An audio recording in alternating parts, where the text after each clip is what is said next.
soir sur Europe 1 avec Mathieu Béliard et avec votre invité Jean-Marc Canon, secrétaire général de la CGT Fonctionnaire. Bonsoir Jean-Marc Canon.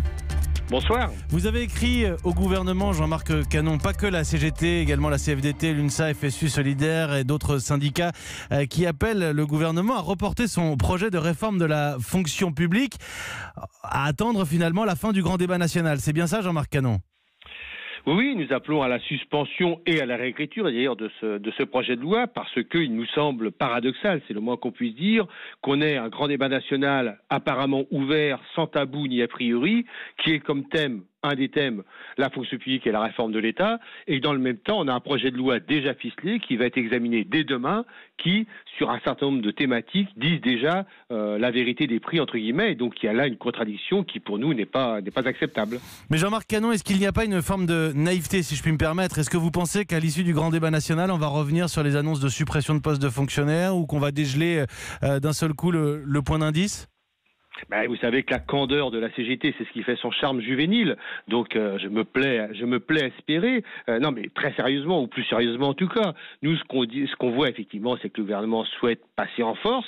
Nous le regrettons. C'est une conception du dialogue social très particulière. Quand tous les syndicats représentatifs disent des choses, si on est attaché au dialogue social, c'est quand même bien de les prendre peu ou prou en compte.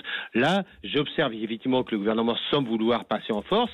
Moi, je ne suis pas candidat. Donc évidemment, si le gouvernement n'entend pas cette dernière, possibilité apaisée de modifier la feuille de route qu'il compte mettre en place pour la fonction publique, évidemment qu'en tout cas pour la CGT, nous recourrons à d'autres moyens pour nous faire entendre.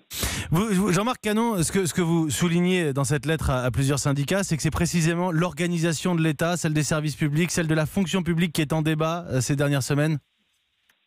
Mais oui, moi je crois d'ailleurs, j'ai observé, même si c'est pas le mouvement des Gilets jaunes qui occupe le devant de la scène depuis déjà de nombreuses semaines, j'ai observé, même si parfois c'est contradictoire, qu'il y avait au cœur souvent de leurs exigences la place des services publics et de la fonction publique de proximité auprès des citoyens. Nous, c'est quelque chose que les syndicats nous portons.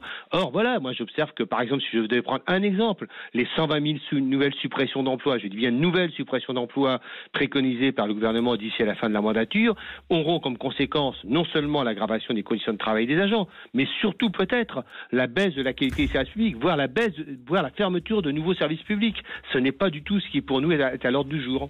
Merci Jean-Marc Canon, secrétaire général de la CGT Fonctionnaire, en direct ce soir sur Europe 1. Merci d'avoir accordé quelques minutes aux auditeurs d'Europe 1. Nous suivrons évidemment ce projet de réforme de la fonction publique qui doit être présenté cette semaine. Il est 18h17.